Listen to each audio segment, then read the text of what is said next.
tarde, pessoal, tudo bom? Na hora do intervalo eu vou lá tentar ligar. Mas eu vou, o que a gente vai falar hoje está no PowerPoint número. Não enxerga o número é esse, calma aí.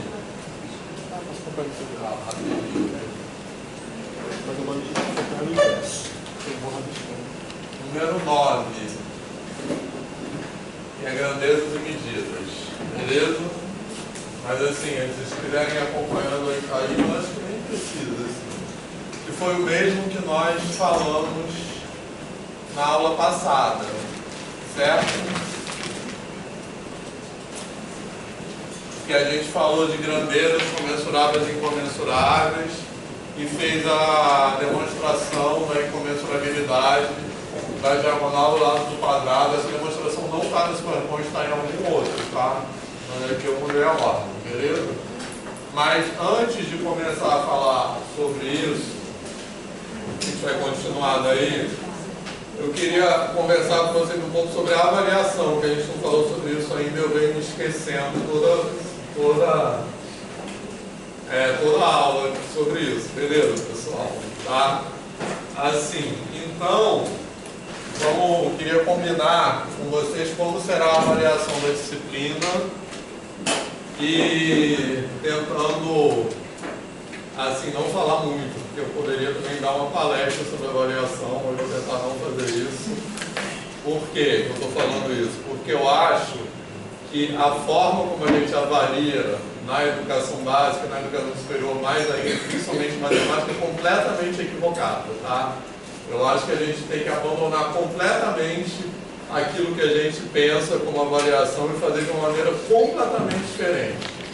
Eu acho que a maneira como a gente avalia, que é baseada em prova, onde a pessoa tem que ficar lá respondendo questões de memória, ou seja, sem consultar, durante um tempo limitado, ela é basicamente um moedor de carne, né? Assim, para usar uma palavra leve, porque eu acho que ela realmente não contribui em nada com a aprendizagem, né? Ela só oprime e desvia aquilo que deveria ser o foco da avaliação, beleza? Então, já há muitos e muitos anos, não existe no meu universo prova sem consulta, beleza? Eu nunca dou em nenhuma situação, eu acho isso uma loucura, avaliação nesse modelo, né, de prova presencial, que a pessoa tem, como eu estava falando agora, que a pessoa tem que ficar um tempo limitado respondendo questões de memória. Eu acho isso uma loucura. Então, falando bem enfaticamente, isso é tão incorporado para mim que às vezes na disciplina de graduação eu esqueço de avisar, porque isso já saiu da minha cabeça completamente. Para mim isso não faz nenhum sentido, não deveria acontecer nem na educação básica nem na educação superior. Aí na educação básica eu não sei responder, porque eu não tenho esse lugar de fala, que outros instrumentos de avaliação nós deveríamos usar, mas na educação superior e na pós eu já tenho pensado bastante sobre isso. Beleza, pessoal? Tá? E um momento assim, eu acho que é importante também relatar isso, um momento que para mim foi uma mudança de chave, assim, que eu comecei a pensar de uma maneira mais, digamos assim, radical, em novas maneiras, em outras maneiras de avaliar, foi a pandemia, certo? Por quê? Quem estava aqui na graduação durante a pandemia vai lembrar disso. O que aconteceu? Logo que começou a pandemia, aqui na UFRJ, a gente ficou um tempo sem aula. Aí depois começou o remoto. Lembram disso, quem estava aqui durante a graduação? Né? Não sei outras instituições, quem era aluno de outra instituição, como é que foi. Mas ficou um tempo que ninguém sabia o que ia acontecer, quanto tempo ia demorar. Ficou um tempo sem aula. Aí depois começou aquele período especial que chamaram, né? Que começou a aula remota. Aí uma coisa que para mim foi muito chocante, assim, um choque de realidade, quando começou o período especial, né, as primeiras aulas remotas, que a preocupação de grande parte dos professores da UFRJ quando começou a aula remota, assim, por que isso me chocou? porque era no começo da pandemia, com ninguém sabendo o que estava acontecendo, com gente morrendo, com aquela ansiedade toda, que ninguém sabia o que era aquilo, né, assim, se a gente ia morrer, se a gente ia sobreviver, aluno morrendo, aluno perdendo pai, mãe, parente. A preocupação das pessoas era, de grande parte dos professores, era como garantir que as pessoas não colassem. Eu acho essa preocupação, eu achei que essa preocupação naquele momento uma patologia social, sem exagero nenhum, eu achei uma loucura. E aí as pessoas começaram a viajar nisso, não sei se vocês lembram, que tinha assim, principalmente nessas unificadas, né, cálculo e física, tinha umas coisas que era assim que a pessoa só podia ver, tinha um tempo cronometrado por questão, e só podia passar para a questão seguinte, aí podia voltar, só podia resolver uma questão de cada vez, aí depois passava para outra, podia voltar, enfim, as pessoas estão loucas. Assim. No Pedro II eu tenho um amigo que ele ficou tão aficionado com essa coisa da cola, que ele montou no Moodle uma coisa que o aluno tinha isso mesmo, tempo, não sei o que, não podia voltar, e aí ele embrulhava, para cada aluno ele colocou lá eu não sei nem que tipo de coisa que dava para fazer isso no mundo, e para cada aluno tinha que ser tudo diferente. Mudava a ordem. Ele não ensinou as pessoas como falar. Exatamente. A doideira completa. Isso. Todo mundo morreu. Aí a gente tirava frente dessas questões e botava fora de hora. No Google Drive. Então você sabe qual é o professor que eu estou falando. Não, mas já tive professores que fizeram também. Ah, tá. Não vou falar o nome não, mas talvez seja isso. Não, eu vou falar, tem toda a razão fazer isso. Na época de pandemia, essa era uma loucura, porque eu trabalhei num colégio em que o coordenador, ele falou, não pode ter prova, não pode. Infelizmente, a esposa dele faleceu e eu fui afastado. No meio do processo dele de luto, a outra coordenadora, que era orientadora, marcou Uma prova. não, pior que uma prova, ele marcou aquela coisa federal, um simulado para todos, de sexto a terceiro ano. E a ideia dela, a brilhante ideia dela era que se o aluno estivesse fazendo, não podia desligar a câmera. Porque se ele desligasse a câmera, ele estaria rolando.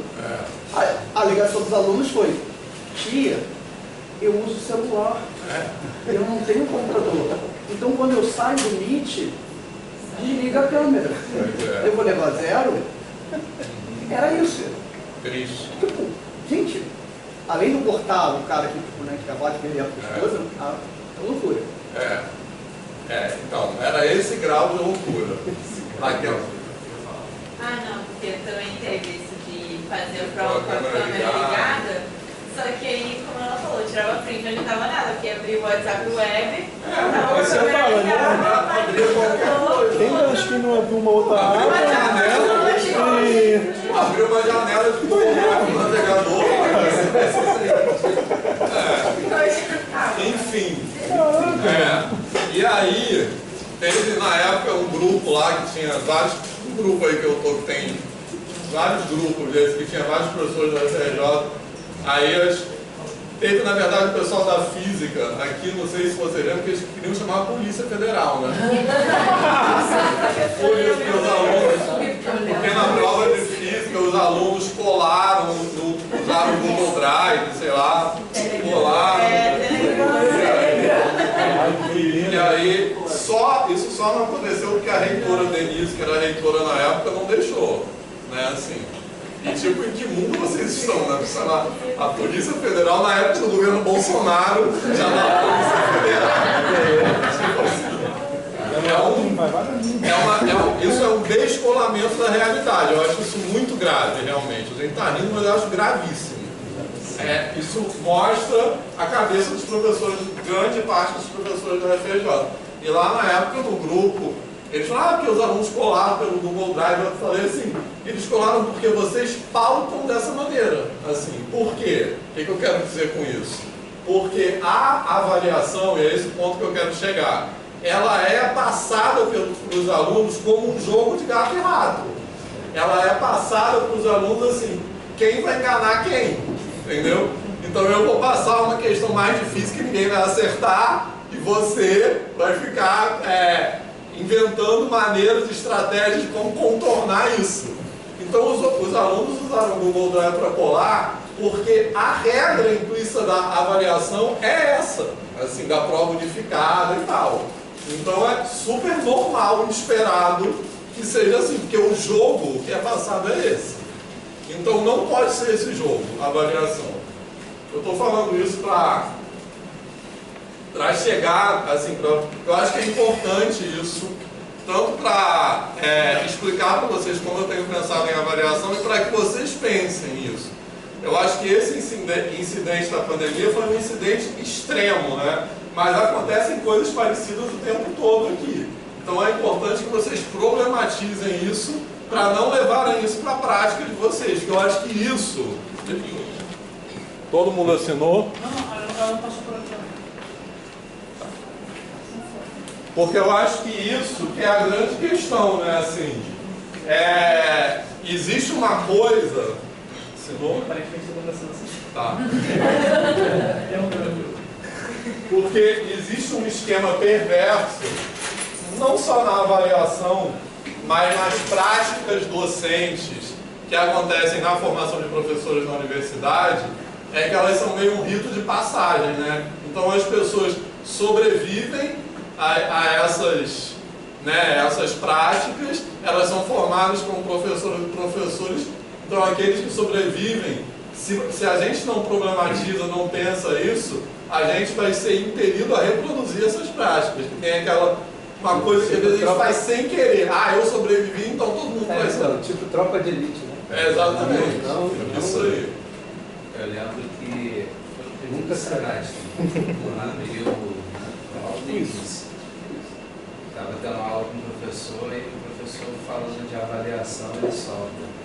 As provas terão que ser mais difíceis porque vocês farão em casa. Aí eu fiquei pensando, pô, a gente é que trancafiado em casa, passando terreno, no caos. A gente passando fome. E o camarada, né, mal sabia falar o português, ou seja, ele era difícil em dobro, ainda quer exigir mais, porque ele foi recomendação do departamento. Pois é. Enfim, mas então várias coisas assim, então eu quero que vocês pensem nisso na prática docente de vocês, tá? Aí eu quero falar como é que eu tenho pensado em avaliação. E assim, eu não tenho uma resposta, como eu falei, não tenho posição, não tenho lugar de fala de como isso pode ser repensado na educação básica, mas eu estou jogando as questões que eu acho para vocês pensarem, beleza? Então, primeiro, eu acho que a avaliação sempre tem que ter um componente coletivo, assim, porque eu acho completamente errada essa visão de que a gente produz conhecimento isoladamente. Eu acho que a gente produz conhecimento no compartilhamento com as outras pessoas, na discussão com outras pessoas, beleza? Então acho isso uma coisa importante, né? A outra coisa importante que eu já falei é que acho que nunca pode ser, para mim não faz, como eu já disse, nem praticamente nenhum sentido a gente não poder consultar outras coisas, né? Não estou falando nem de pessoas, mas não poder consultar livros, anotações durante... Para que essa avaliação está formando as pessoas? Porque vejam bem, é muito evidente que na nossa prática profissional, e aí eu estou falando tanto como professores ou como pesquisadores, a nossa prática profissional não é assim. Não é que a gente tem que saber tudo de cor. A gente tem que saber como consultar informações, né, e como, enfim, deduzir coisas a partir das informações consultadas. Então, qual é o sentido que tem a gente ter uma avaliação que as pessoas têm que saber fazer coisas de cor? Para mim não tem nenhum sentido.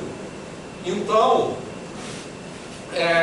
eu tenho feito isso que eu vou falar, não vai dar para fazer aqui, pela quantidade de pessoas, tá?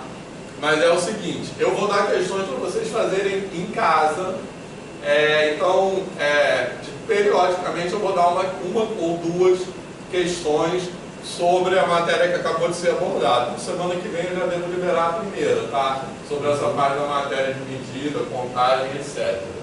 Beleza? Uma ou duas questões.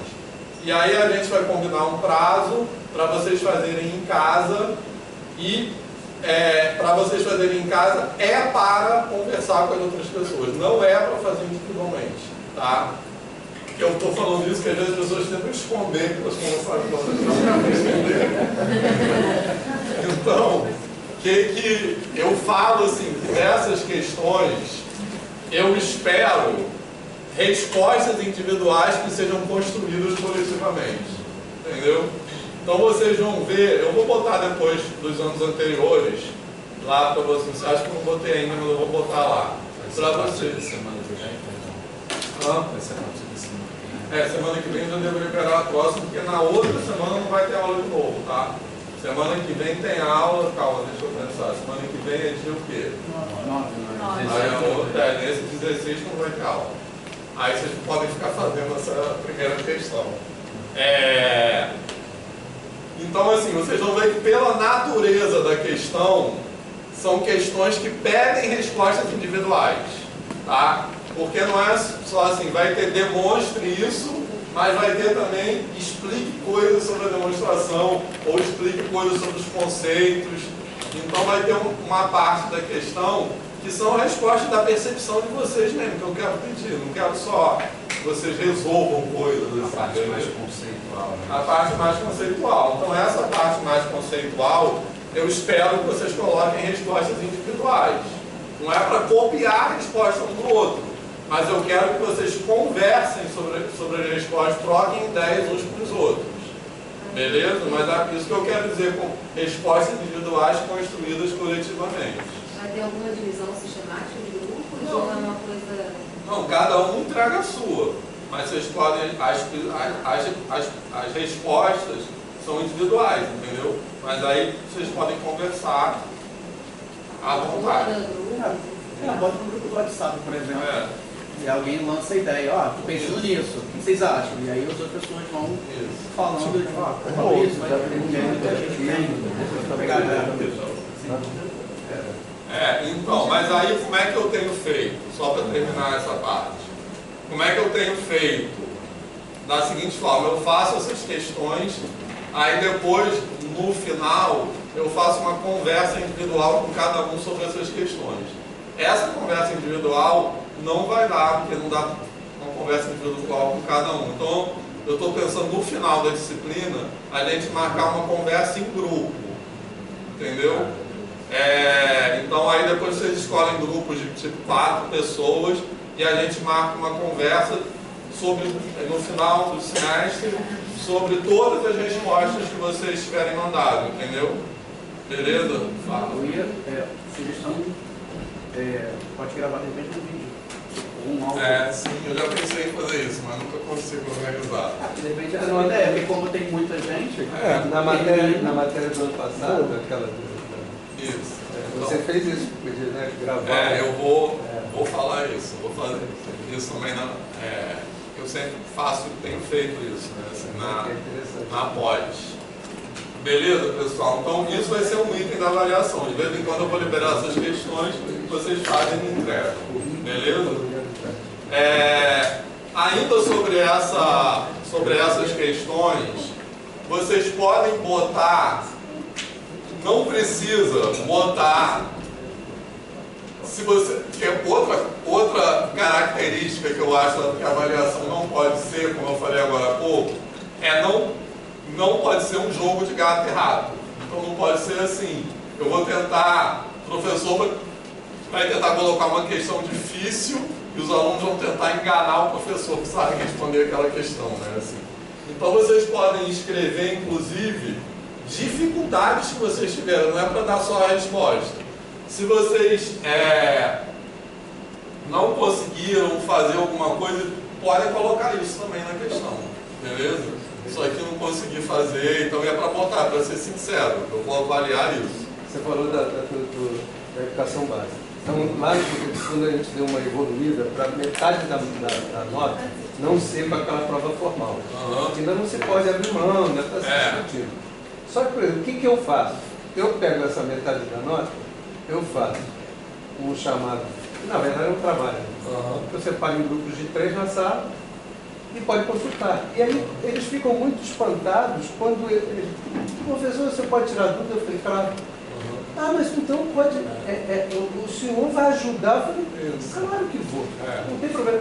E aí, sabe o que acontece? No final, as turmas têm dito o seguinte: pô, professor, a gente está aprendendo mais nessa hora, porque às vezes individualmente a gente está sentado aqui, a nossa cabeça viaja, o professor está ali falando, e quando você está no momento ali, e é a avaliação, os alunos, né, focam mais, ficam ali, tiram as dúvidas, só que eu sou extremamente criticado. Porque que isso, mas você dá cola, você dá mole, você dá cola. Eu falei, mas eles estão aprendendo. Isso aí, Pedro. Vou botar 2 experiências que estão aproveitando lá, né? Botar um pouco vamos lá. Eu trabalho em escolas construtivistas diferentes, tudo bem? Partindo dessa premissa. Não trabalho em escolas tradicionais, tudo bem? Por princípios, inclusive. Dito isso, uma das minhas provas foi, os alunos tinham 5 ou 10 minutos para conversar durante a prova. Dava meia hora, 40 minutos de prova, gente, vocês podem falar meia a 5 minutos. Qual foi e aí durante a prova a gente pode falar 5 minutos. Conversar, ir trocar ideia e tal, não sei o que, à vontade. A prova debaixo da mesa, trocava ideia, batia papo, depois voltava e continuava. Problema disso, teve um problema. Uma das alunas, ela tinha problema com o som. E aí a sala fechada, todo mundo falando, ela travou, baixou, posição fetal. E aí foi horrível, porque já é faculdade. Na faculdade. E aí eu falei, caraca, aí eu fiquei meio chocado. Mas aí entra nessa questão de pessoas neurodivergentes. Exato. E eu não sabia que ela era, na verdade eu acho que nem ela nunca tinha percebido isso até aquele momento. Porque a gente passava fechada. E a outra, que foi muito boa experiência, todo mundo viu Vingadores. No último filme, Vingadores Ultimato e tal, não sei o quê. Tava uma sensação, bom, então uma sensação, uma febre. Eu fiz uma prova usando as gemas. Os alunos podiam, as gemas, porque tinham gemas com poderes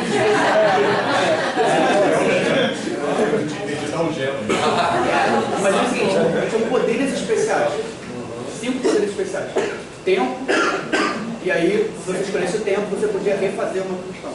Se você tivesse o espaço, você podia romper o espaço e pegar o livro e fazer com o livro. A realidade, você podia reconstruir e fazer a calculadora. Se fosse a mente, você fazia em dupla.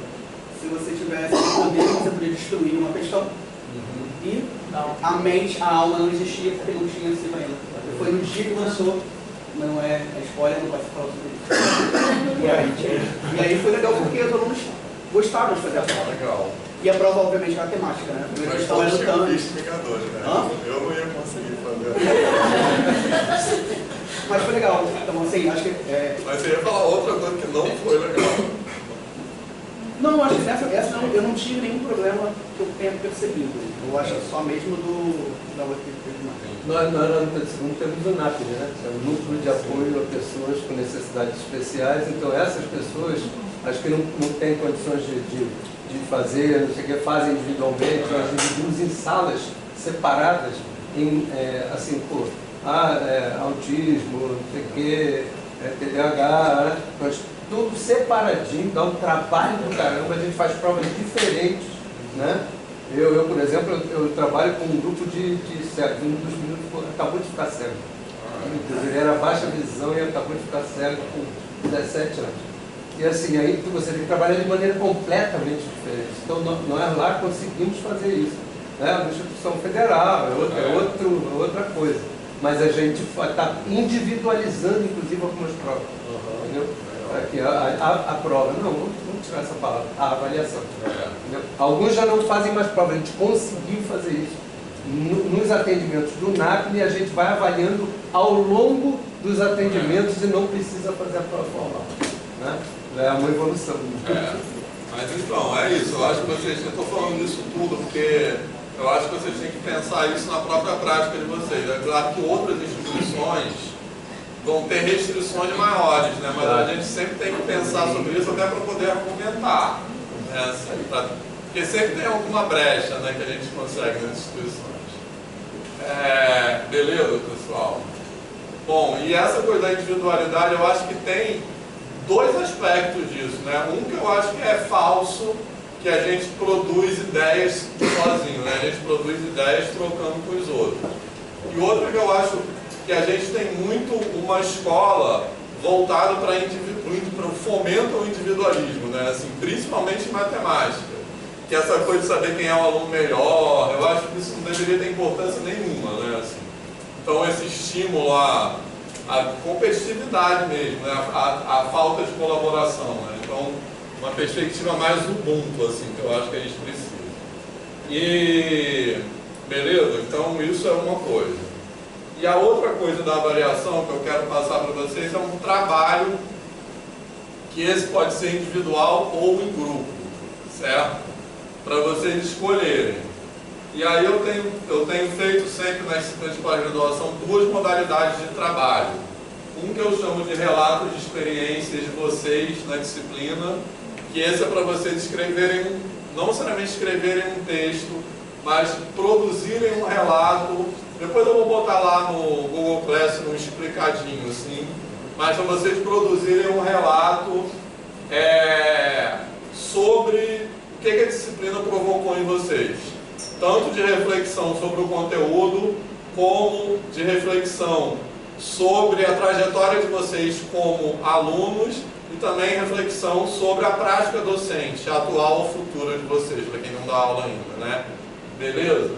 E esse relato pode ser tanto um texto escrito, como tem, nos anos anteriores, teve gente que fez vídeo, que fez um perfil do Instagram, que fez outras formas de mídia, tá? Teve gente que fez só uma sequência de desenhos, já teve HQ, né, história em quadrinho, foi até a Daniela Mendes que fez isso, ficou bem legal, beleza? Então, isso é uma opção de trabalho. E a outra opção de trabalho é escrever um texto com uma proposta didática para a educação básica que tenha a ver com algum conteúdo que a gente discutiu aqui na disciplina, mas que seja insurgente, assim. Que seja diferente do usual. Então não é para vocês se prenderem aos currículos usuais, ao contrário, né? É alguma coisa que a gente viu na disciplina que provoca em vocês uma ideia de uma coisa para fazer na educação básica, insurgente. E esse vocês podem, se quiserem, escrever em grupo. O primeiro que eu falei é individual, tá? Que é um relato pessoal das experiências. E esse segundo em grupo, e se vocês quiserem escrever no formato de artigo e submeter, principalmente quem é do mestrado ou do doutorado, para submeter para alguma revista, que eu acho que já tem vários artigos. Eu tenho que fazer uma coletânea dessa disciplina aqui que foram publicados, que foram como experiência esse trabalho, né? Assim, que as pessoas publicaram, beleza? É para a gente escolher individualmente. Então, repetindo, são três. Vou botar aqui. Depois eu ponho lá no Google Classroom.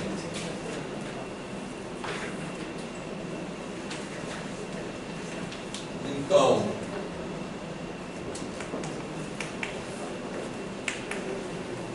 vou botar aqui resumidamente, tá?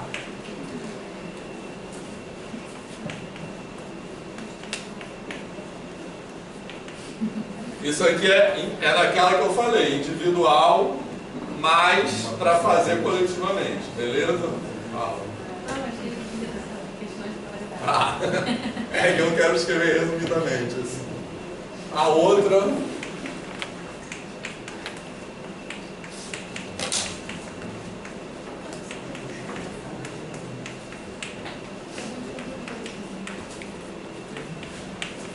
individual também, beleza? E esse pode ser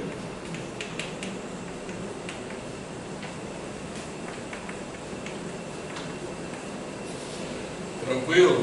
Pode ser texto, vídeo, desenho, história em quadrinho, alguma rede social, beleza? E a outra...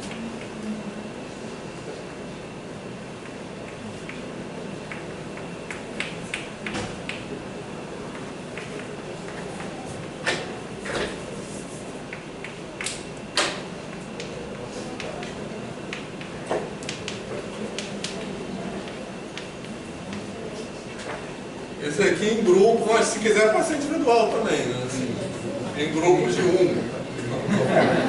pode ser em grupos de mais pessoas também, beleza? Pode ser até, acho que é razoável até 4 pessoas, tá? Mas depois eu ponho detalhadamente isso no Google Classroom, beleza? Sendo que esse aqui vai ser obrigatório e esse aqui é ou uma coisa ou outra, tá? Quem quiser fazer os dois também pode, mas fala. Pode ser didática, pode ser um jogo. Pode ser um jogo, entendeu? Mas que tem a ver com alguma coisa que a gente discutiu aqui na disciplina, beleza, pessoal? Tá claro? Tá, querem tirar foto disso? Vamos pagar? Não sei se vai dar certo. Vai falando, vai dar certo, pelo amigo. Tomara que dê.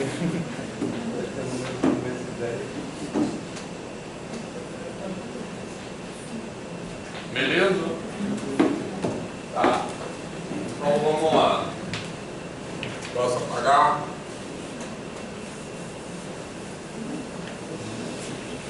Daquele arquivo do professor está aqui embaixo. Deixa eu ver.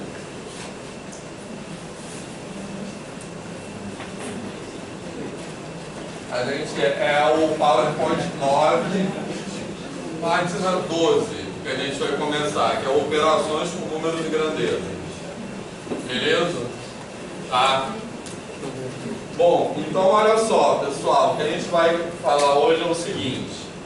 Na última aula, a gente falou, posso continuar, né? Uma pergunta mais sobre a avaliação, tá de boa. Então vamos lá. Na última aula, nós falamos sobre grandezas comensuráveis e incomensuráveis, quer dizer, nós começamos a falar sobre a ideia de medida, beleza? Né? Então aquilo tem aquele diagrama, né, que tem aí nos PowerPoints, que tem lá no meu livro. Então a passagem da ideia de, só recapitulando, da ideia de contagem para a ideia de medida, do jeito que a gente organizou essas ideias, repetindo também, não é a única maneira de organizar essas ideias, está na possibilidade de subdividir a unidade. Beleza? Tranquilo? Então, nas formas de comparação nas quais a gente não admite subdivisões da unidade, a gente está chamando isso de contagem. E naquelas onde a gente admite a subdivisão da unidade, a gente está chamando de medida. Beleza? E também repetindo, só pontos importantes que eu acho, essa diferença entre contagem e medida, a gente não está pensando nela como algo que está intrinsecamente nas coisas. Ela está na forma como nós interpretamos as coisas, nas nossas relações com as coisas. Beleza? Tranquilo? Tá? Então não é que algumas coisas não possam ser medidas e outras podem. É a maneira como a gente interpreta o mundo. Tá? A gente chega nessas duas formas de comparação, porque ambas são comparações com a unidade. Só que numa a gente subdivide e na outra não. Beleza? E aí a questão importante é quando a gente estabelece essa diferença, né, que é, escrevendo aqui,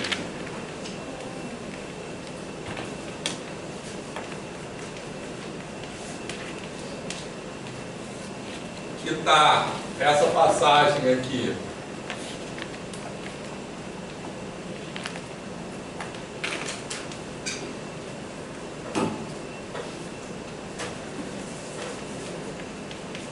Que está na subdivisão da unidade, né? Só coisas que tem naquele diagrama, tá? Só para a gente fixar as ideias. Tranquilo? Isso nos leva, inicialmente, a uma situação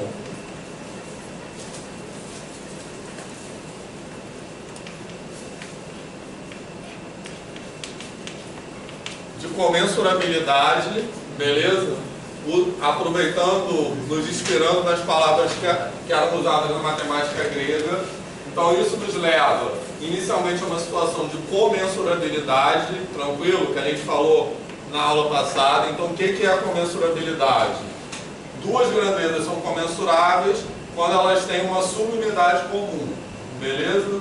Ou seja, quando ambas são múltiplas inteiras de uma mesma unidade, de uma mesma subdivisão, beleza? Tranquilo? Ah, então, quando a gente quer medir um comprimento, por exemplo, em relação a uma unidade com a qual ele é comensurável, certo? Essa medida na matemática contemporânea, ela é expressa como um número racional. Quer dizer, na matemática contemporânea, a gente inventa o objeto número racional para expressar como um objeto matemático abstrato, né, que a gente já falou, para expressar situações de contagem na situação, no caso de comensurabilidade. Está de boa, pessoal? Certo? Tranquilo? Bom, e aí uma segunda situação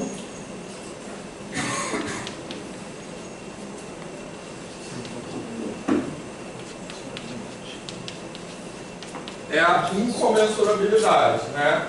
Que é quando duas grandezas não têm uma subunidade comum, e a gente viu a demonstração para isso na aula passada, que é foi a incomensurabilidade entre o lado e a diagonal do quadrado. Mas, para demonstrar essa incomensurabilidade, nós fazemos um procedimento inspirado numa coisa que era chamada de processo de antifairese na matemática grega, que é ir colocando um dentro do outro, que tem um paralelo com aquilo que nós chamamos hoje de algoritmo de Euclides para achar NDC, né? Vocês são ligados o que é, que você vai subtraindo um do outro, beleza? Então, é mais ou menos assim, o algoritmo de Euclides é para números e o processo de antifarese é para grandezas. Então, quando esse processo leva a uma situação de absurdo, que foi o que aconteceu, é porque aquelas grandezas são incomensuráveis, elas não têm uma subunidade comum, beleza? Essa subunidade comum é mais ou menos como se fosse um divisor comum, né? O paralelo a esse, por isso tem a ver com NDC, beleza? Ou seja, que é uma grandeza das quais ambas são múltiplas inteiras. Fez sentido isso? Sim, pessoal, só recapitulando, tá de boa? Tá? Bom, e só para finalizar essa parte de recapitular, uma coisa muito importante daqui é a questão daquela pergunta, né? O que é mais intuitivo? Que existem grandezas incomensuráveis ou não? Né? E eu acho que é não, né? Acho que a gente falou sobre isso, todo mundo concordou. Então é muito intuitivo de que você sempre vai conseguir uma subunidade comum, porque você pode subdividir essas grandezas num número arbitrariamente grande de partes. Ou seja, a gente pode pegar partes arbitrariamente pequenas, certo? Então é muito intuitivo que você vai conseguir pegar uma parte suficientemente pequena de tal forma que ambas sejam múltiplas inteiras, beleza? E a gente vai ver aqui que não só isso não é verdade, como na maioria dos casos isso não acontece. Beleza? Tranquilo? Ou, em outras palavras, em termos da matemática contemporânea, existe o infinito dos números irracionais é maior que o infinito dos números racionais. Beleza, pessoal? Então, nesse ponto que nós estamos, todo mundo está na mesma página? Assim, alguma pergunta sobre isso? Tá. Então, a gente vai continuar falando sobre isso. E a gente... então, só uma coisa assim. Na matemática contemporânea, os objetos que nós inventamos para expressar essas situações são os objetos que nós chamamos de número racional, aqui, né, na situação de comensurabilidade, né, porque nessa situação a medida se reduz à contagem, Então isso também é muito importante no que a gente vai falar daqui para frente. E na situação geral, beleza? Que engloba todas as situações possíveis de comensurabilidade ou incomensurabilidade, o objeto matemático que a gente vai inventar é o objeto número real, beleza? Que as situações de comensurabilidade correspondem aos racionais e aqui aos irracionais. Tá de boa isso? Todo mundo está de boa com isso? Quando elas são comensuráveis, a medida pode ser expressa como um número racional. E quando elas não são, não podem. Então, é um outro objeto número irracional que a gente vai inventar. Tranquilo? Então, a existência de grandezas incomensuráveis mostra para a gente que, na verdade, medida e contagem são coisas diferentes mesmo. Porque se não existissem grandezas incomensuráveis, a gente poderia ter uma matemática que a gente fala só de contagem. Beleza? Então, o fato de existirem grandezas incomensuráveis significa que medida é outra coisa mesmo. Precisa de um objeto matemático próprio para representar aquilo. E esse objeto matemático próprio é o que a gente vai falar de número real. Tá? Que é o conceito central dessa disciplina. É a gente entender o que é um número real. Tá de boa isso? Arthur, quer falar?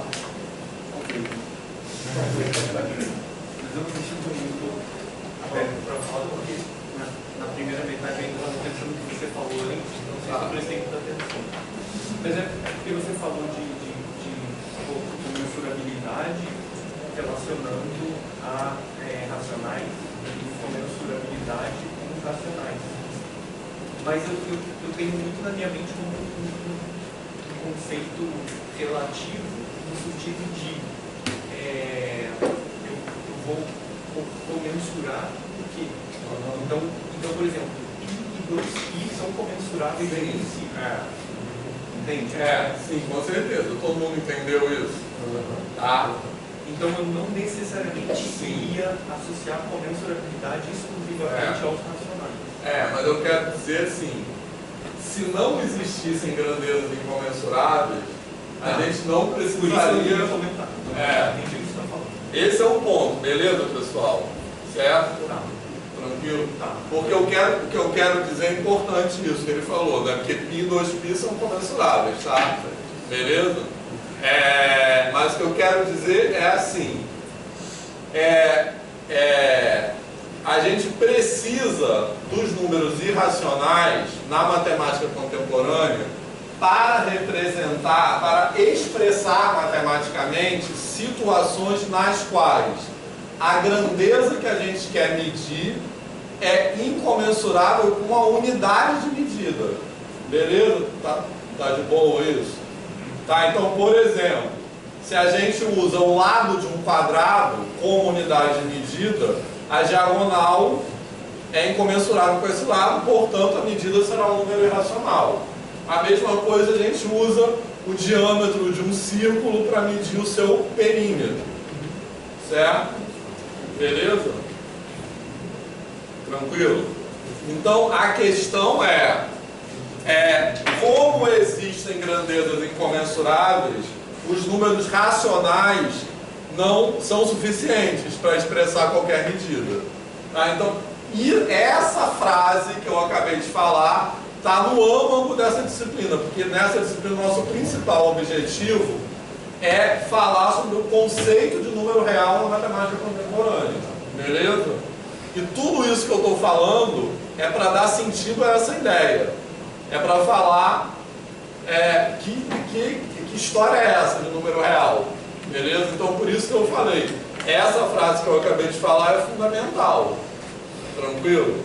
Se só existissem números racionais, a gente não... Se só existissem grandezas, se quaisquer duas grandezas fossem comensuráveis entre si, a gente poderia parar nos racionais. Tá de boa isso? Não precisaria inventar os números reais. Tranquilo? Certo? Então, alguma dúvida sobre isso? Tá. Bom. Eu ia falar outra coisa que eu esqueci. Tá, essa coisa de aqui a medida se reduz à contagem, todo mundo está de boa com isso, né? Certo? Porque aqui é a situação onde a gente tem uma unidade aqui na comensurabilidade e uma grandeza, que eu vou chamar de A, que a gente quer medir em relação a essa unidade. Então a gente consegue uma subunidade comum, beleza? Então a gente consegue um U' que cabe, aliás, ao contrário, a gente consegue uma unidade U', que é uma subdivisão da unidade U, beleza? Certo? Tranquilo? E ao mesmo tempo, essa U' cabe um número inteiro de vezes na unidade, no segmento A. Tá de boa isso, pessoal? Certo? Tranquilo? Tá? Então, com isso, a gente pode dizer que a medida do segmento, certo? Beleza? Tranquilo? Aliás, a medida do segmento A em relação à unidade U, a gente pode inventar um objeto, número racional, para expressar essa medida. Beleza? E aí eu quero dar bastante ênfase nisso que eu acabei de falar. Isso aqui é uma invenção da matemática contemporânea. Beleza? Tranquilo? Então, o que esse objeto, número racional, nesse caso, expressa? Tá? Ele quer dizer o seguinte: nessa situação na qual U é M vezes U' e A é M vezes U', então isso que está escrito aqui expressa a seguinte ideia: a comparação entre A e U pode ser expressa como a comparação entre M e M. Beleza? E aí a gente inventa um objeto número racional. E aqui em comensurabilidade, onde isso não é possível. Então eu tenho que inventar um novo tipo de objeto, e é isso que vai nos levar a números irracionais. Tá de boa isso? Certo, pessoal? Tá? E eu estou insistindo na ideia invenção justamente porque essa ideia de número, e aí é isso que eu quero falar agora, não é a única maneira possível de expressar essas situações. Tranquilo? Tá? Tanto não é que na própria matemática grega não era assim que eles lidavam com as situações de comensurabilidade e incomensurabilidade. Falar da proporção de Eudoxo. Vou chegar lá. Definição de proporção de Eudoxo. Beleza, pessoal? Tá de boa até aqui? Tá? Bom, então para quebrar um pouco essa ideia, a gente vai fazer um exercício agora de pensar um pouco inspirados na matemática grega. Tá legal? Certo?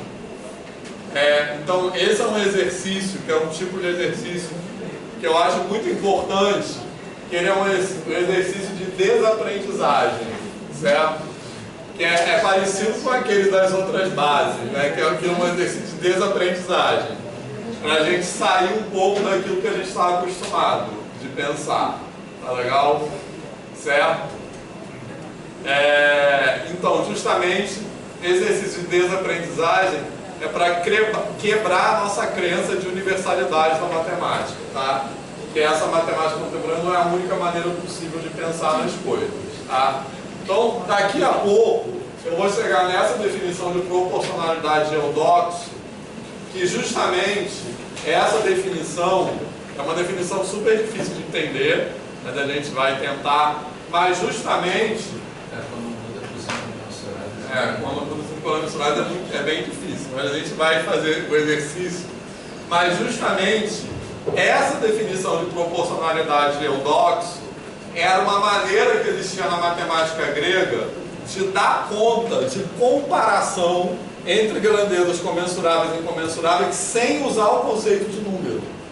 Beleza? Certo? Então, qual é a diferença fundamental? Para a gente, uma proporção é um número. Tá de boa isso? Certo? Quando a gente escreve assim, meio litro, isso é uma proporção. Beleza? A gente quer dizer que a gente está com um recipiente cuja capacidade é 1/2 daquela unidade que a gente adotou, que no caso, no exemplo que eu estou dando, é o litro. Só que esse meio, para a gente, é um número. Na matemática grega, uma proporção não era um número. Tá? Isso que é fundamental. Beleza, pessoal? Tranquilo? Então quero falar um pouco sobre isso agora. Certo? Algum comentário antes da gente continuar? Tá, posso apagar isso aqui.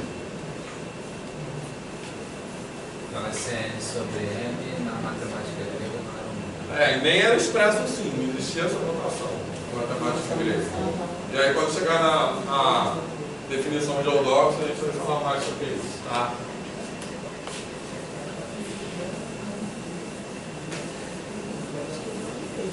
Mas antes de chegar nessa definição, a definição de Eudoxo é a definição atribuída a Eudoxo, né? Porque tudo é assim, né? Nunca poucas coisas na história antiga, né? A gente tem acesso às fontes primárias, né? Então, na matemática grega, quase sempre o comentador do comentador falou que existia uma pessoa há algum tempo chamada Eudoxo, falou isso, mas a gente, no caso do Eudoxo, a gente não tem fonte primária, né?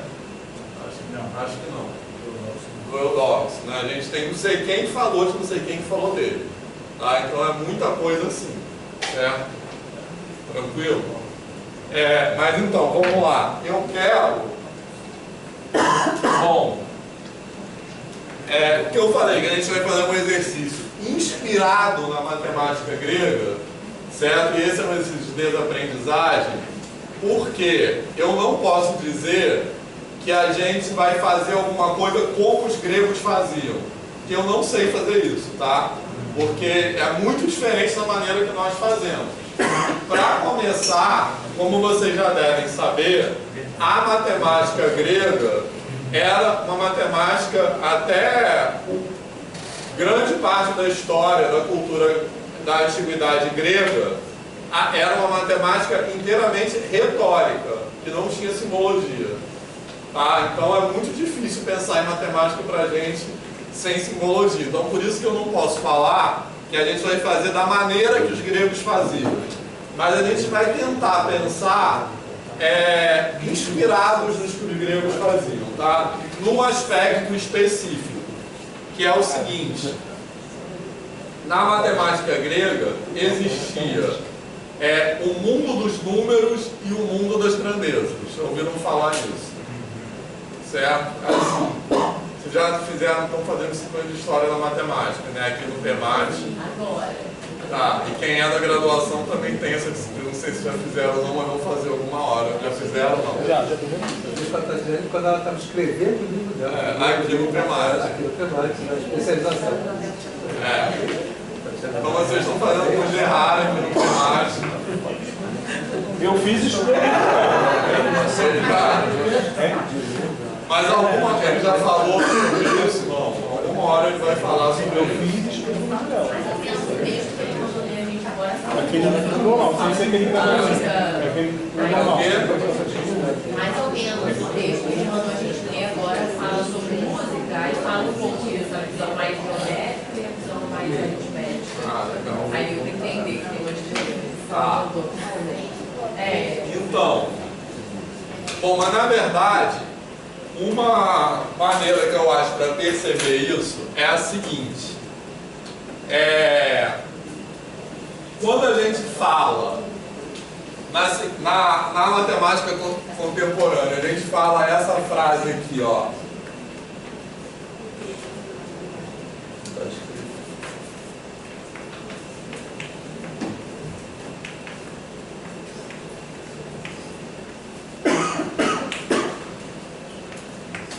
Determinação de áreas, tá? Eu vou escrever coisas no quadro bem jogadas, tá? Porque tem um PowerPoint, eu posso dar esse luxo. Beleza? Quando a gente fala essa, não é uma frase isso, mas quando a gente fala esse título, determinação de áreas, na matemática contemporânea, o que é que nós pensamos? O que é que vem à nossa cabeça, assim, sem a gente querer? O quê? Multiplicação, pode ser, o que mais? Base vezes altura. Fórmulas, exatamente. As fórmulas. Base vezes altura é uma fórmula, né, assim. Beleza? Hã? Quem pensou em superfície? Então, você está mais próximo dos gregos. Assim. Beleza, pessoal? Então a gente pensa, quase sem querer, a gente é muito educado assim, né? Quando a gente fala sobre a gente pensa numa fórmula de área, base vezes altura, base vezes altura sobre 2, essas coisas, né? Assim, certo? Uma região, assim. Então, é isso que eu quero falar. A gente vai fazer o exercício de pensar em área como uma grandeza geométrica sem atribuir um valor numérico às áreas. Beleza? Tranquilo? Porque na matemática grega, quando a interpretação para essa ideia de determinação de áreas não era atribuir um número à superfície, digamos assim, à região, tá? Na matemática grega, a interpretação disso era o que os gregos chamavam de problemas de quadratura. Vocês já devem ter ouvido falar nisso. Tranquilo? Tá? Então, essa palavra quadratura, o que ela quer dizer? Né? Quando a gente tem, sei lá, desenhei aqui um quadrilátero qualquer. Tá? O problema de quadratura era você construir um quadrado que tenha a mesma área desse quadrilátero, por exemplo. Por isso que é o problema de quadratura. Tranquilo? Então a determinação de áreas era isso. E por isso que eu estou usando a palavra construção, porque essa construção ela acontecia numa dimensão completamente geométrica. A construção era um processo rigoroso, né, assim, demonstrado de obter essa equivalência dedutivo, né, usando os chamados instrumentos euclidianos, que eram régua, não graduada e compasso. Beleza? Era régua e compasso. Eu acabei de falar isso com ele, a coisa do régua e compasso. A coisa do régua e compasso, exatamente. Então, quero falar sobre isso, já. Repara que é régua não graduada, tá? Não é régua por centímetro, não adianta nada, tá? Porque justamente eu estou falando que eles não atribuíam medidas a isso.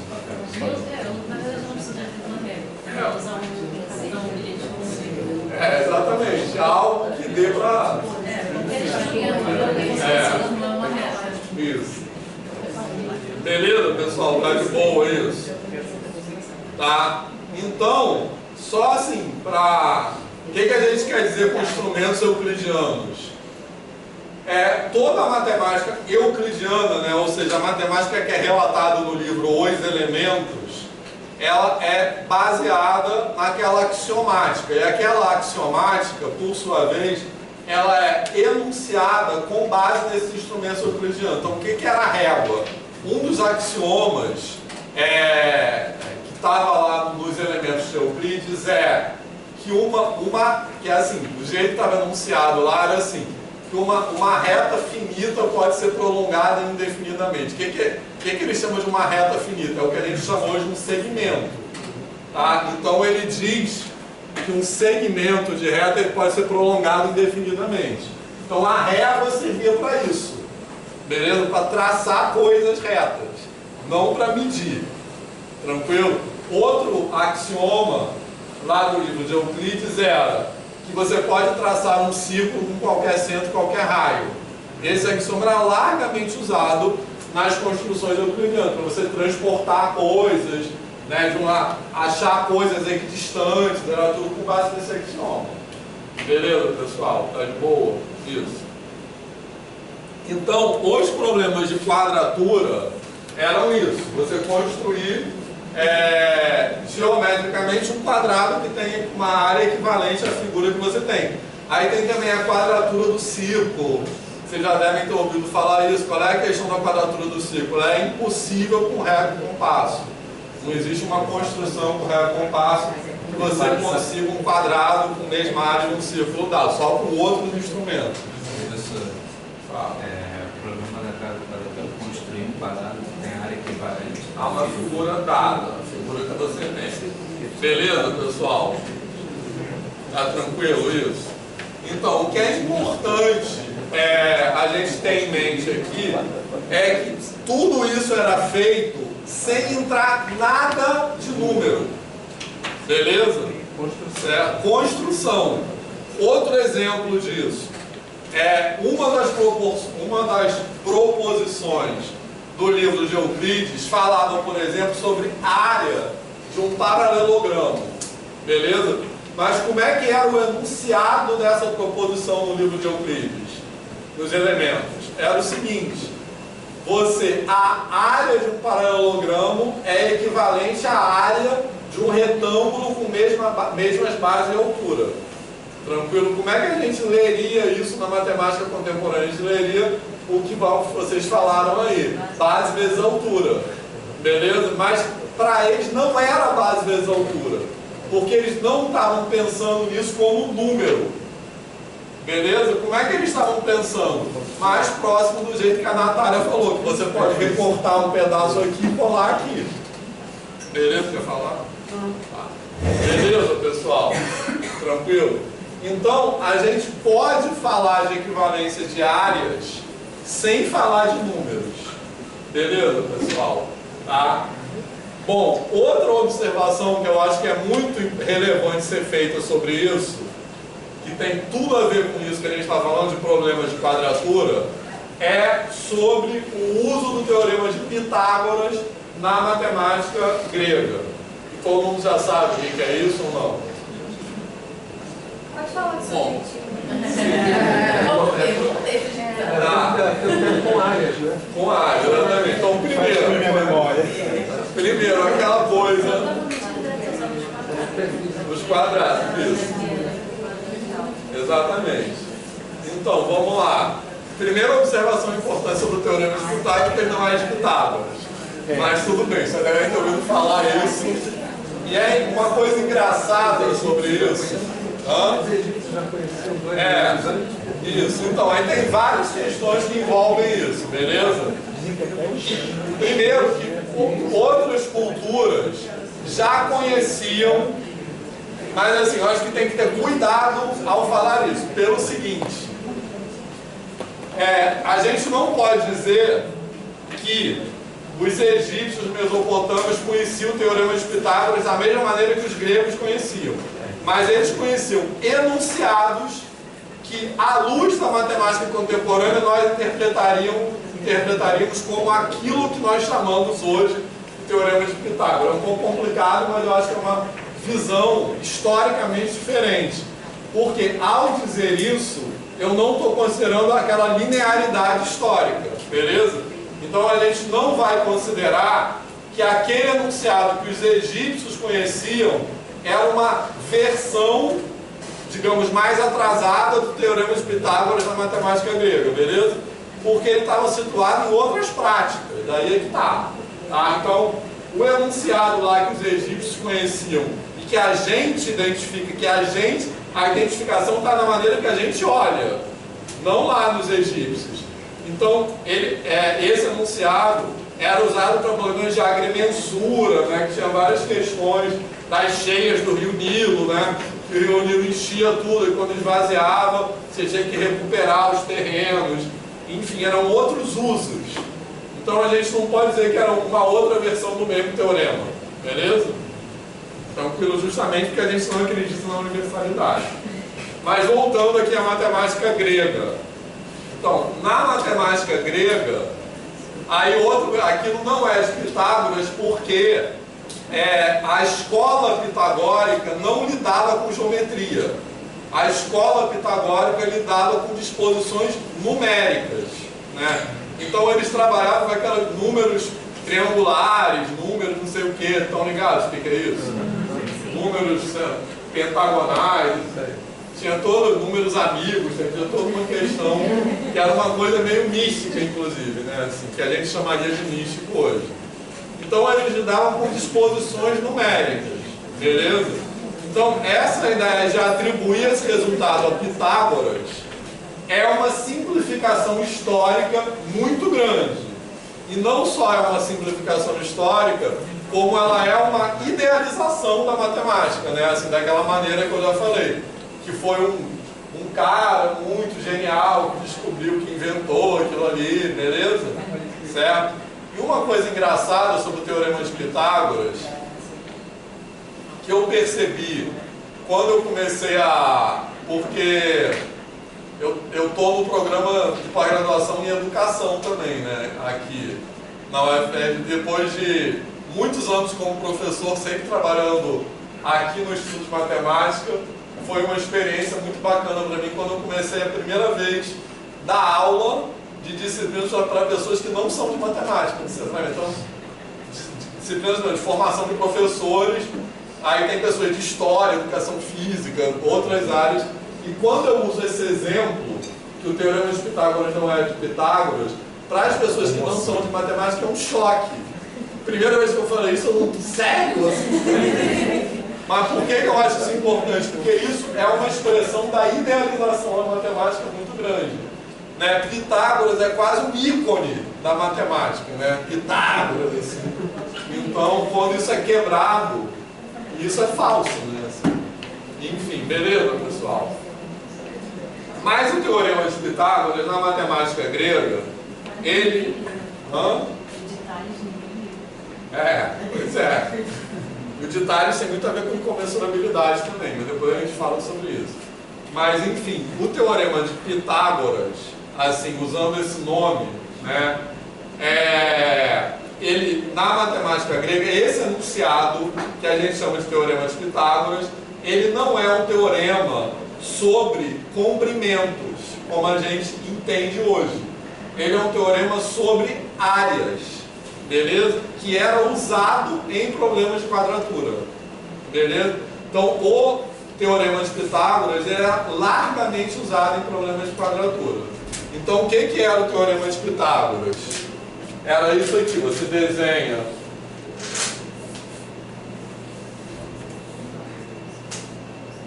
um triângulo retângulo, beleza? Tranquilo, pessoal? Certo? Aí você demonstra que o quadrado dos catetos é igual, a soma dos quadrados dos catetos é igual ao quadrado da hipotenusa. Só que os quadrados do catetos e o quadrado da hipotenusa é a figura geométrica quadrado. Não é o comprimento elevado ao quadrado, porque não existia isso na matemática grega. Não existia você medir isso aqui, dar um valor, sei lá, raiz de 2, não existia isso. Então o quadrado dos catetos, e daí que vem o termo que a gente usa hoje, elevar ao quadrado é construir um quadrado que tem aquela base, né? Então isso aqui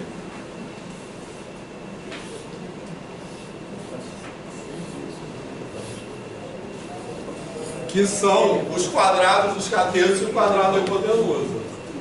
Beleza, pessoal? Certo? Tranquilo? Tá? Então, o quadrado dos catetos e o quadrado da hipotenusa são os quadrados que têm os catetos como base. Tá? E a demonstração que tem lá, por exemplo, no livro de Euclides, não usa números em momento nenhum. Tá? Então, esse era um resultado muito usado em problemas de quadratura quando você queria, digamos assim, entre aspas, somar áreas. Certo? Então, quando você tinha esses dois quadrados e você quer construir um quadrado cuja área seja a soma da área desses dois quadrados. Só que não é soma também no sentido que a gente entende soma. seja a junção, digamos assim. Beleza, pessoal? Tá tranquilo isso? Tá? E uma demonstração para isso, que eu não vou fazer aqui, mas assim, é que você prolonga isso aqui, aí assim... Calma aí. Ficou meio forçado porque tá pouco, tá? Mas a demonstração é a seguinte, olha só. A demonstração é super legal. Que é o seguinte, você prolonga, aqui você tem os quadrados, aí você prolonga os lados deles, beleza? Tranquilo? Aí você consegue esse paralelogramo aqui, ó.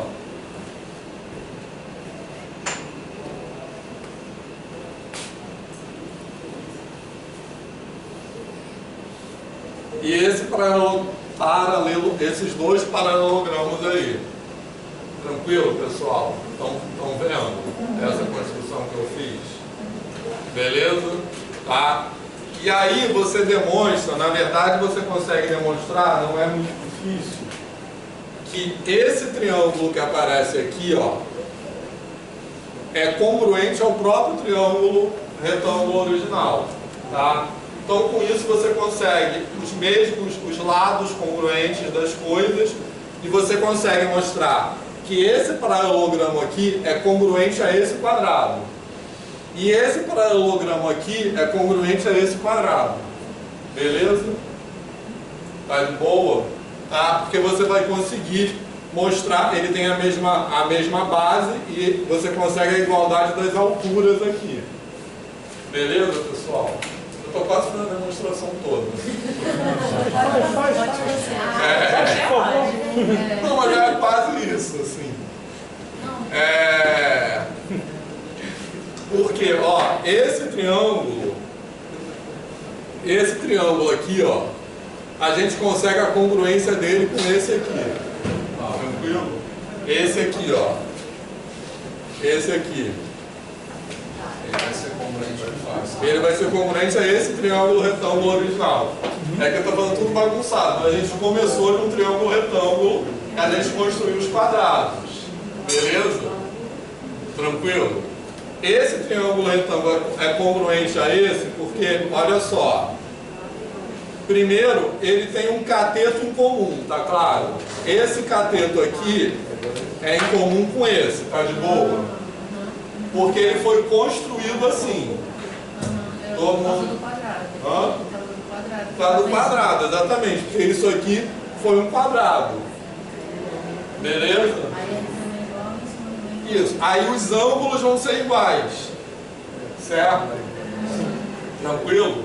Esses ângulos vão ser iguais por essas questões de ângulos complementares, alternos, internos, essas coisas, você consegue a igualdade dos ângulos.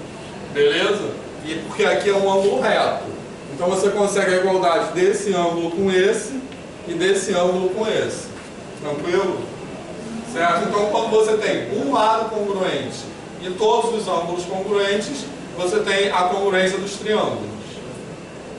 Beleza? Então, a gente pode pensar nessa congruência desses ângulos aí, mas olha só. Primeiro também, quando a gente está falando de congruência de triângulos, a ideia de congruência de triângulos na matemática grega tinha a ver com uma ideia de translação, tá? Que você podia mover um triângulo e ele cair certinho em cima do outro. Tá? Isso, podia. Mas olha só, esse ângulo aqui é congruente a esse, por quê? Não, porque olha só, esse ângulo aqui é reto, beleza? E esse ângulo, tá uma bagunça aqui, mas ó, esse ângulo aqui é reto. E esse ângulo aqui também é reto. Sim. Então, esse ângulo é congruente a esse. Beleza? Aí, esse ângulo vai ser congruente a esse por causa da lei angular de Tales. Certo? Porque esse ângulo é reto por construção, esse ângulo é reto por hipótese. Tranquilo? Tá? Então esse ângulo é congruente a esse, pela lei angular de Tales, que é uma consequência do axioma das paralelas. Falou isso também. Tudo isso é baseado na... Tudo isso é baseado no axioma das paralelas. Tá beleza, pessoal? De qual parte você está conhecendo? Não, eu vi os dois ângulos retos. Mas ainda não Os alternos vi eles são também. iguais. Pode usar os alternos também, se você quiser. Os alternos internos aí. De qual? Pode usar o triângulo de cá com Porque aquele olha. trapézio ali. Não, mas olha só, Que já dá para usar também, ficaria um complemento. pode, mas eu acho que aqui é O mais reto fácil. já dá isso aí. Olha só, Natália. Esse aqui, ó, é um ângulo reto. Esse aqui também é um ângulo reto. Então, esse aqui é igual, é comum. Tá.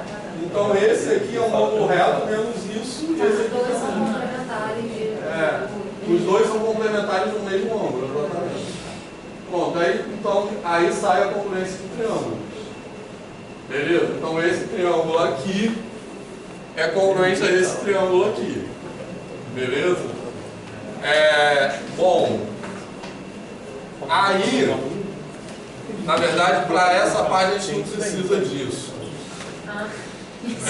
Não, mas depois vai precisar.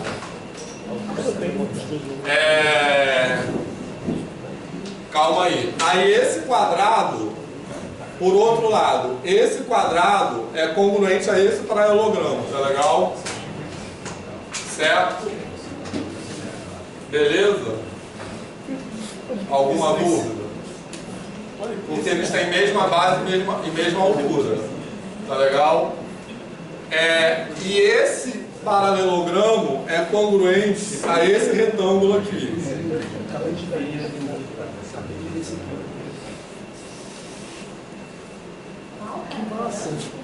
Esse paralelogramo aqui é congruente a esse retângulo aqui.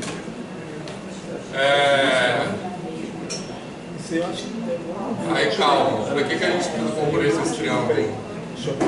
A gente precisa para alguma coisa. Esse paralelogramo aqui, ó, a gente consegue a congruência dele com esse retângulo aqui. Agora faz a mesma coisa para o quadrado menor, menor, e aí essa área que sobra é congruente a outra. Aí a junção das duas áreas vai ser a área do maior. Isso, mas eu estou pensando para que a gente usou essa congruência desse triângulo aí. A gente precisa dela para alguma coisa. Entendeu? Para garantir a medida do lado, para garantir que esses triângulos aí vão ter a mesma. Esses dois triângulos aí vão ter a mesma área. Porque se eles tiverem áreas diferentes, as figuras vão ser. Melhor. Quando você diz que aquele retângulo quadrado tem a mesma área do retângulo, você tem que mostrar que essa altura dele é igual à base a mesma. Isso. Então, você usa essa identidade para mostrar que ela tem a mesma altura e o mesmo vai no lado. Então, na verdade, assim, o que a gente vai fazer de um lado, vai fazer igual do outro lado. Basta fazer de um lado. Tá?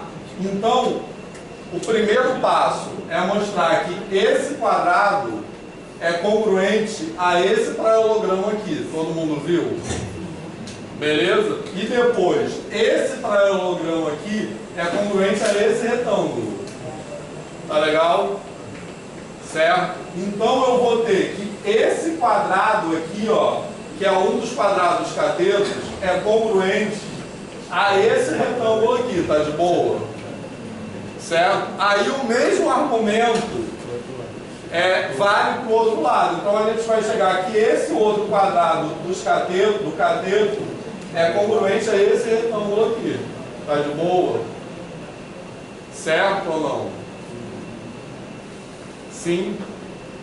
Então a soma desses dois é esse aqui. Beleza?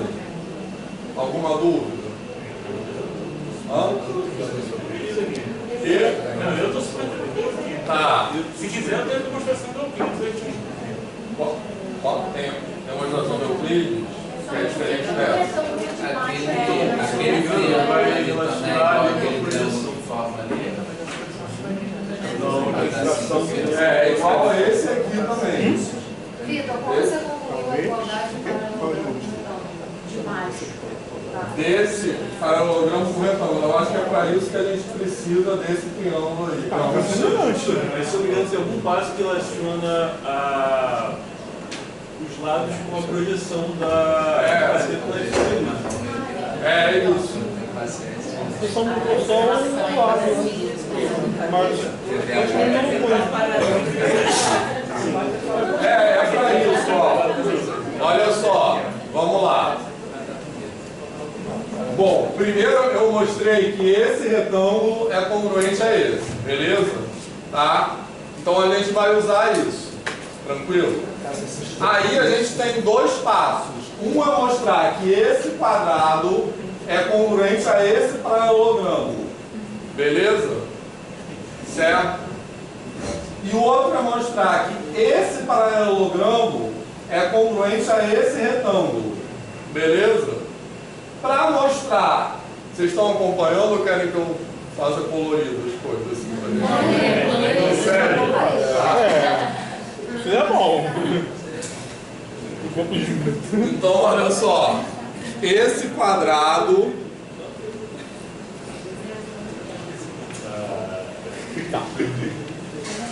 é congruente a esse paralelogramo aqui. Beleza, pessoal? Certo? Tranquilo? E outra coisa, eu vou fazer o argumento só de um lado. Tranquilo? Não preciso fazer para o outro lado. Para o outro lado é equivalente, é análogo, aliás. Tá legal? Beleza? Então, todo mundo acompanhando até aqui? Tá. Para mostrar a igualdade desse quadrado com esse paralelogramo, a gente não precisa ainda da congruência de triângulos. Todo mundo concorda?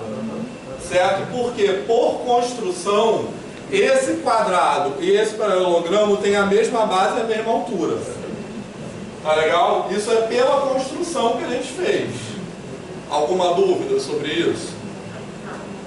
Certo? De boa? Agora, o segundo passo que a gente tem que fazer é mostrar a congruência desse paralelogramo. Vou pegar outro cor aqui. Então, esse primeiro passo está resolvido, tá? Beleza? Tá? É a mesma altura que a gente vai precisar. Olha só, agora a gente vai precisar desse paralelogramo com esse retângulo. Professor, só me dá a mesma altura do seu tiro da onde ele desculpa. Da congruência de triângulos. A mesma altura de qual? Do anterior ou desse? Do quadrado. É o quadrado do paralelo. Então, a altura é esse aqui. Quadrado. A base é a mesma e a altura é a mesma. Mas isso é por construção, tá? Beleza? Queria 90 graus. É, exatamente. Está de boa isso? Agora vamos olhar desse vermelho aqui com esse aqui, ó, Roberto. Mas ajuda muito. Olha só, agora desse com esse. Beleza? Tranquilo? Certo? Então, desse com esse, a gente tem que olhar assim, ó. Beleza? Então, olha só, eles têm a mesma altura por construção também. Beleza? Tranquilo? A altura é essa aqui. E eles têm a mesma base por causa da congruência de triângulos. Tá legal? Certo? Olhando assim, a base, essa base aqui é igual a essa base aqui, tá legal? E a altura em relação à base é essa aqui. Tá de boa? A altura em relação à base. É essa aqui, que é a mesma por construção. Tranquilo? Por quê? Partindo desse paralelogramo para esse retângulo, eu só tracei uma perpendicular aqui, entendeu? Mas certo? A altura você está pegando está referente a outra base. Então, referente a essa base aqui, ó. Sim, mas a altura está referente a do cateto. Não, mas a altura é perpendicular à base, é essa aqui. altura do retângulo e a altura do A altura do paralelogramo. paralelogramo referente à base que você está Aquela pegando no base lá. cateto. Então, essa base aqui. Não, essa base. É, você está usando o triângulo todo para poder projetar ele. Como assim? A altura ali que é ao lado do quadrado, que é a altura do paralelogramo, Ah, é verdade. está referente à base que é o cateto. Eu posso ir?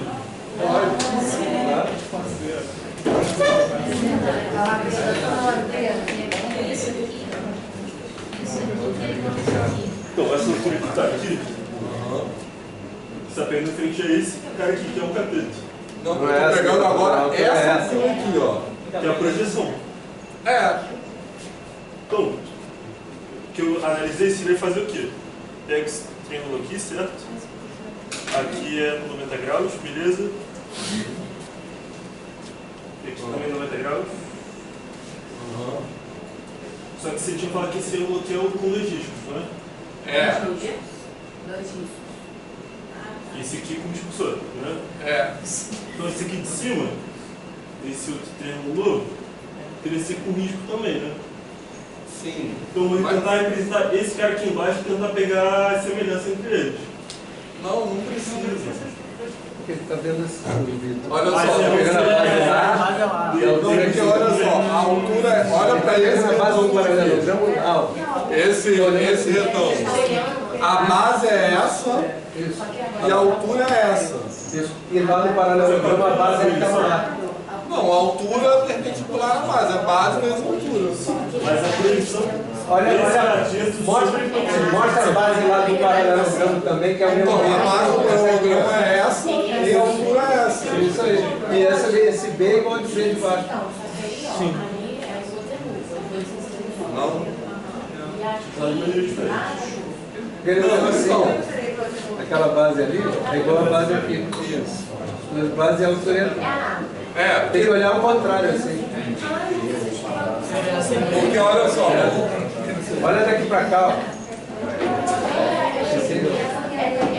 vamos desenhar. Fora a altura, essa altura aí tá fora do paralelogramo, mas é a altura do paralelogramo. Tá por fora do. Ali, ó.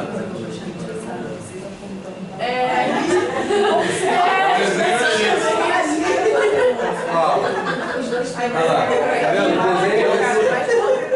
Olha lá. Então, eu estou Tá vendo desenhando aqui? esse pedaço aqui na horizontal, entendeu?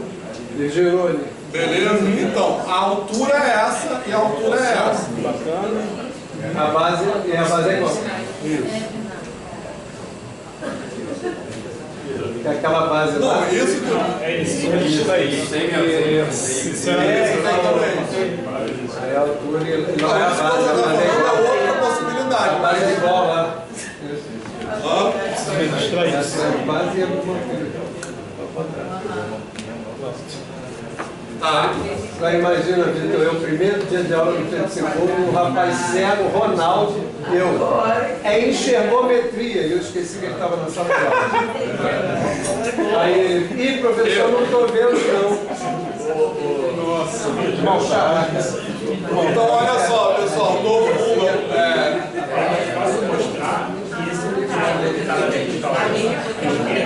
É igual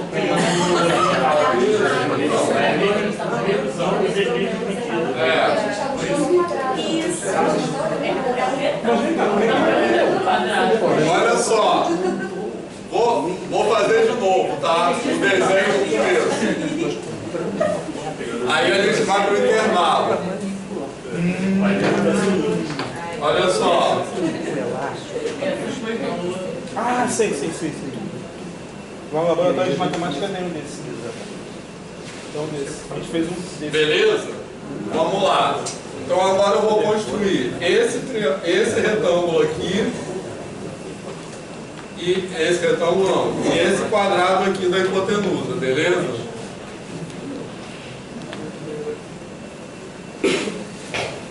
Tá de boa isso? Certo? Tá? Recapitulando. Eu estou fazendo o desenho para ficar menos zoneado de um lado só. Beleza? Porque o argumento que eu vou fazer com esse cateto vai valer igualzinho com o outro cateto, tá? Então só preciso fazer de um lado, beleza? Tranquilo? Então, primeiro passo, eu prolongo isso aqui, traço uma perpendicular aqui e prolongo isso aqui. Beleza, pessoal? Certo? Tudo isso aí que fazer por construção, só reprovar. Tudo por construção. Repara que isso aqui, isso que eu quero chamar a atenção. Eu não estou botando nenhum número aqui no meio. Preste atenção nisso, não apareceu nenhum número aqui, tá de boa? Isso tudo é construção. Tranquilo? Tá de boa isso? Tá? Então, esse quadrado tem a mesma área desse paralelogramo. Todo mundo está convencido disso? Por quê? Porque eles têm, por construção, a mesma base, que é essa aqui, e a mesma altura, que é essa aqui. Tá de boa isso? Tá legal? Certo? Bom, aí pronto, essa parte aí morreu.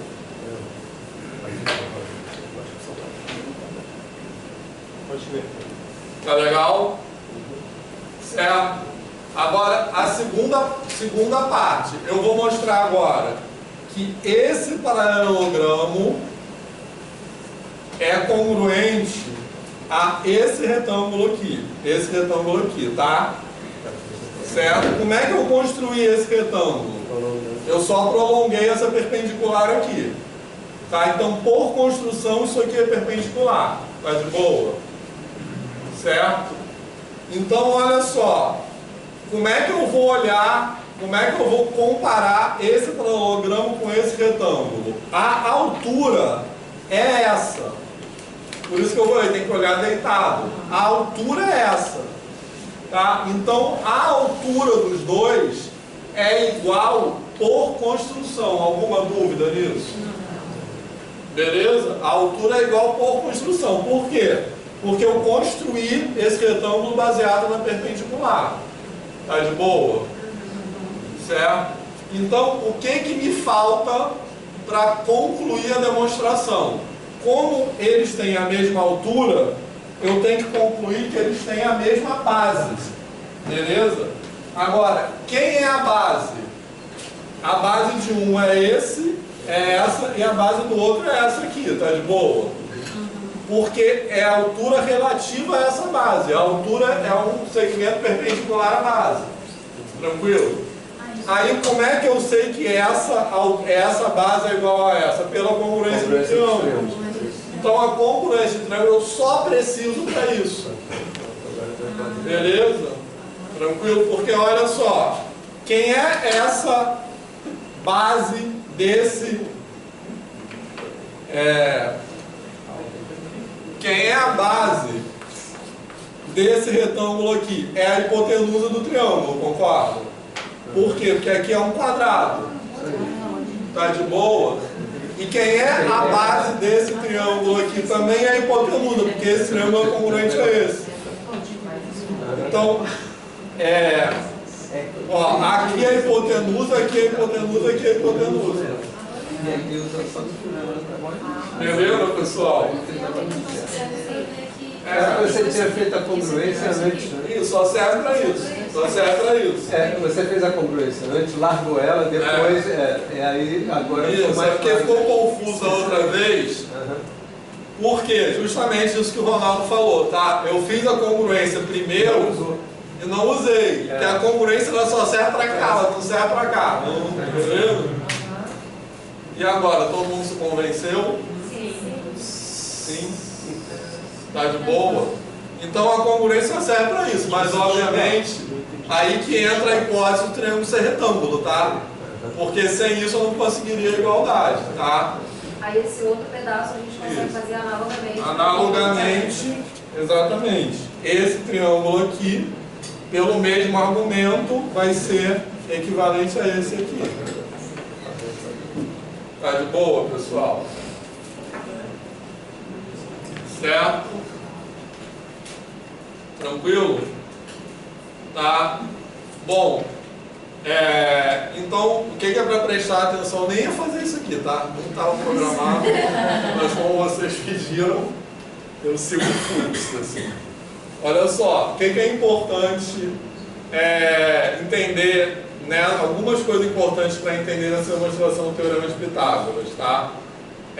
Primeiro, que ele é um teorema sobre áreas, então assim, acho que isso é uma coisa assim, que ele na matemática grega, ele está num contexto diferente do que a gente usa para calcular a hipotenusa, e eles não usavam para isso, eles usavam para resolver problemas de quadratura.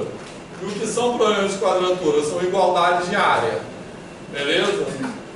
Tranquilo? E aí, dito isso, a coisa mais importante para prestar muita atenção, e esse é o exercício de desaprendizagem, é que não apareceu nenhum número, tá? Para fazer isso aqui eu não preciso de números. Tá de boa? Tá? Então, essa demonstração que eu fiz aqui, percebam bem, é só com regra e compasso, todo mundo percebeu? Porque, em termos da construção, o que eu fiz aqui? Eu tracei paralelas, tracei perpendiculares e usei congruência, só. Essa demonstração é só isso. Tá de boa? Todo mundo está situado? Então não aparecem números aqui. Tranquilo? Certo? Professor, poderia explicar a passagem da congruência do paralelogramo com o quadrado? Do retângulo? A congruência não, a igualdade de área. Do paralelogramo com o quadrado? No de baixo. Não, do retângulo. Então. Desse com esse. Isso. É isso? O senhor tinha comentado que essa era a congruência? Não, é a igualdade de área. Da congruência é desse triângulo com esse triângulo. Entendeu? Para mostrar que aquele lado do aquele ali, depois aquele ali que são quadrados. Isso, então, essa congruência desse triângulo com esse triângulo, ela só serve para concluir a congruência dessa base com essa base, entendeu? Só isso. Os dois triângulos são iguais. Beleza? A hipotenusa dos dois triângulos são iguais. Só entendi que ele estava falando ali. Esse pedaço que falta. Então, esse pedaço que falta é exatamente a mesma construção do outro lado. Eu falei que usando, eu estava usando aqui, usando letra fica mais fácil de Ou seja, é a coisa que acaba sendo numérico, né? Com certeza. Viram isso que ele falou também é importante. Usando letra fica mais fácil de entender. Com certeza. Então, na matemática grega não tinha letra. Né?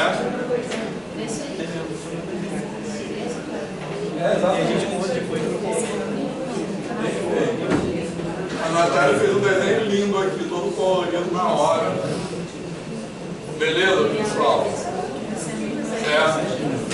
Isso dá para fazer no GeoGebra, que fica bem legal. No GeoGebra dá para vocês arrastarem. Beleza? Todo mundo está de boa? Então, intervalo. 10 minutos.